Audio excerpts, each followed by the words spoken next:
people that have been kidnapping people in Lagosian market for quite some time. They go around, see all these rich business people, they kidnap them and demand hundreds of millions from them, and they collect it, some 50 million, and they go away. So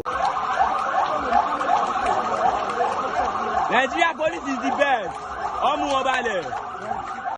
A kú dédé àkókò yìí ní gbogbo tí ẹ bá ti lóore ọ̀fẹ́ láti máa wò wá ní ìkànnì Ajíara Màlífà TV. Lágbára Ọlọ́run bá ní sóra wa. Àwọn àgbà bọ̀ wọ́n ní yìí ní tí ẹ rí yẹn kẹ́ni kò lè ṣe mìíràn. Ẹ jẹ́ máa gbé oríyìn fún iléeṣẹ́ ọlọ́pàá ẹ̀ka ti ìpínlẹ̀ Èkó. Bákan náà kí n fẹsẹ̀ yà ní ìpínlẹ̀ Ògùn. Kí n tún máa gbé oríyìn fún iléeṣẹ́ ọlọ́pàá ẹ̀ka ti ìpínlẹ̀ Ògùn bákan náà. Nítorí pé wọ́n ṣiṣẹ́ gudugudu méje ohun yàyà mẹ́fà. Tẹ́ ẹ bá gbàgbé ní ọjọ́ kejì oṣù kínní ọdún tá a wà nínú rẹ̀, nígbà tí mo ṣe àwọn fọ́nrán kan, mo ní ọdún tá a wà yìí ọdún ẹ̀san ni fún ẹni tó bá ti ń ṣe dáadáa. Ọdún ẹ̀san ni fẹ́ni tó bá jẹ́ pé nǹkan òkú ló yàn láàyò. Kí kálukú tètè túbá ẹni tó bá ń ṣe aburú. Ẹni tó bá jẹ́ pé dáadáa ló ń ṣe kó má torí ẹ̀ padà sẹ́yìn kó tẹra mọ́, torí pé ọdún eléyìí tí kálukú yóò gba ẹ̀san iṣẹ́ tó ti ṣe òun náà láwà nínú rẹ̀ yìí. Ṣe pé ẹ̀kọ́ ti fi ojú mímu wọn. Mo fẹ́ fi dá yín lójú pé ẹ wá tí ì rí nǹkan kan tí ó bá fi tó oṣù kẹsàn-án títí di oṣù kẹwàá, ẹ rí ọ̀pọ̀lọpọ̀ àṣírí ìyẹn àwọn oníṣẹ́ ibi tí ó ti tú. Tẹ́ ẹ bá gbàgbé ọdún yìí náà ni àṣírí ọ̀pọ̀lọpọ̀ àwọn tẹ́kọ̀ oníṣẹ́ ibi tó jẹ́ oníṣègùn àbí babaláwo la lè pè wọ́n. Eléyìí tí àṣírí wọn tó jẹ́ pé wọ́n gbé ọ̀pọ̀lọpọ̀ àwọn obìnrin láti fi wọ́n ṣe ohun ètùtù. Kò tí ì tán, gbogbo àṣírí ẹni bí yóò túbọ̀ tú lágbára Ọlọ́run ọba. Ẹ jẹ́ kí n máa fi yẹn gbé oríyìn fún iléeṣẹ́ ọlọ́pàá ní ìpínlẹ̀ Èkó, pàápàá ti ìpínlẹ̀ Ògùn náà, wípé wọn kú iṣẹ́ takuntakun. Kódà ọmọ orílẹ̀-èdè Nàìjíríà àgbé oríyìn fún. Ẹ jẹ́ fún yín lórí ọ̀fẹ́ láti wo alálàyé kan ohun tó tiẹ̀ jẹ́ kàyéfì fún tó sọ nípa ọ̀rọ̀ ilé tó ṣẹlẹ̀ ní Ládípọ̀. Pé ẹ jẹ́ n fi yín lẹ̀ pẹ̀lú alálàyé yìí pẹ̀lú ìwúrí rẹ̀, ọ̀rọ̀ ìwúrí rẹ̀ fún iléeṣẹ́ ọlọ́pàá, èyí tó sọ látàrí wípé wọ́n mú àwọn ọmọ ìyẹn tó jẹ́ ajínigbé eléyìí tó wà lágbègbè Ládípọ̀ yẹn ní ìpínlẹ̀ Èkó.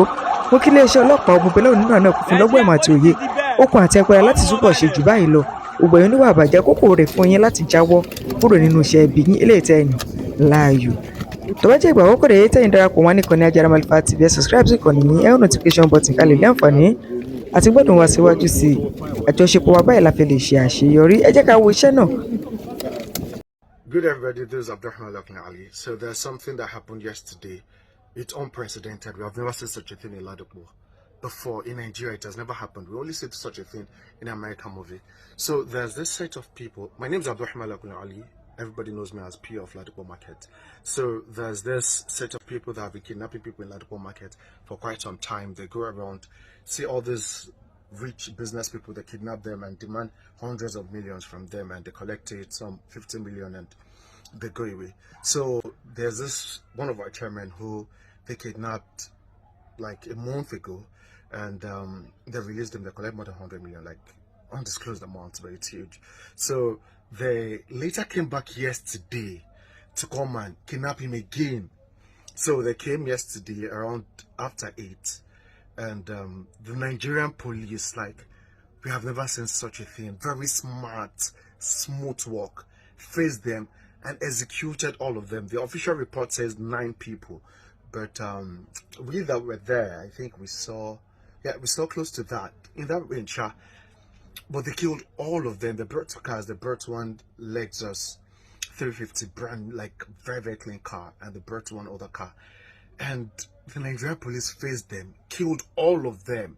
Like, you see, like the shootout was like 30 minutes, but it was very, very crystal clear. There was no injury, no external, no body sustained injury. There was no innocent person attached. Like, clinical job. Like when you went FBI, all this SWAT, international MI5, like those kind of international policing.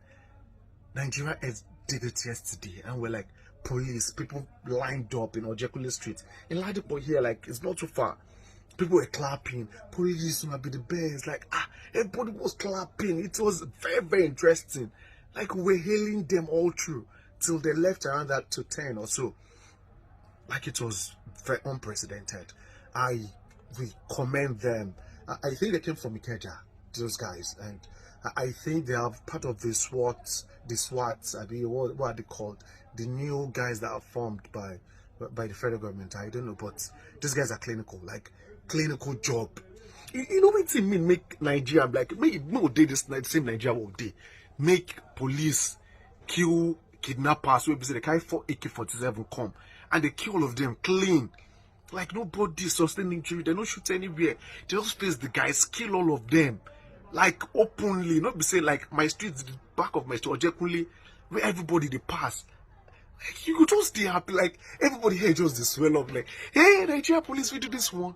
No, kudos. We great you guys. We appreciate you guys. We appreciate your efforts. Kudos. Thank you so much. We appreciate you.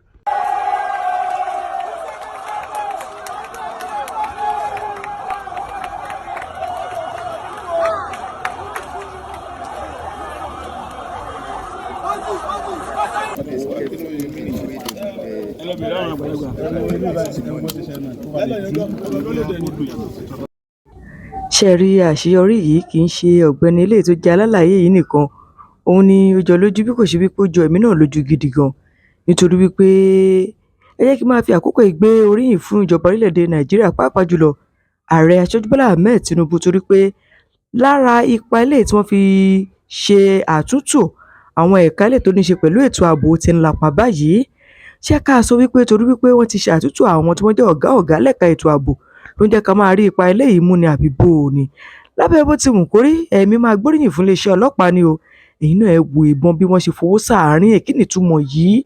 Ẹ wá dúró eléyìí tí wọ́n gbà lọ́wọ́ àwọn tí wọ́n jẹ́ adigunjalè, ìyẹn adìyàmọ́ra gbéni gbowó, eléyìí tí a mọ̀ sí kidnappers ní ẹni ìpínlẹ̀ Ògùn, òun náà lẹ́ ń wò owó lẹ̀ ń rí láàrin wọn yẹn. Mo rántí wípé a ti fi ìlédè tẹ́lẹ̀, ṣùgbọ́n kò fò mí gẹ́gẹ́ bí ìwúrí láti ṣe ní alálàáfíbọ̀ pẹ̀lú eléyìí tí àṣeyọrí sí iléeṣẹ́ ìpínlẹ̀ Èkó tí wọ́n ṣe pẹ̀lú iléeṣẹ́ ọlọ́pàá eléyìí tí jẹ́ ti ìpínlẹ̀ Ògùn. Lágbára Ọlọ́run bá àjọṣepọ̀ wọ̀ níbàjẹ́ tí ò bá jò ní wọn àárín wa. Tèmi tí ànírìn lọ́jọ́ ẹbí ń pàná láṣẹ Èdùmàrè, àní kó sọ́wọ́ lágbára Ọlọ́run ọba. Gbogbo lílọ bíbọ̀ wa báyìí rọrùn ni ó máa jẹ́ ẹni tí ò ṣe ò ní sànṣẹ́ wa ọlá àjẹkàn ṣoṣo Ọlọ́run. Tó bá jẹ́ ìgbà àkọ́kọ́ rẹ̀ tẹ̀yìn darapọ̀ wọn ní ìkànnì yẹn on notification button next subscribe sí ìkànnì yìí. Ẹ jẹ́ ká pàdé ní comment section ojú wòye yín lọ́rọ̀ ètò ààbò ti ṣe fẹsẹ̀ múlẹ̀ ju tàtẹ̀yìnwá lọ lórílẹ̀‐èdè Nàìjíríà. Ẹ ṣé o, ẹ kú ìfẹ́, Ọlọ́run náà náà kò nípa náà ìfẹ́ wa. These are the recovered AK-47 rifles, almost brand new, but we are still going to extend our search further as we have the bleach numbers of the rifles to trace their source. And this is further, but that is departmental to us. But the story is not ending here. We want to identify how they come about, how these arms got into their possession. But from time to time, we update you on further development in respect of the case. Thank you.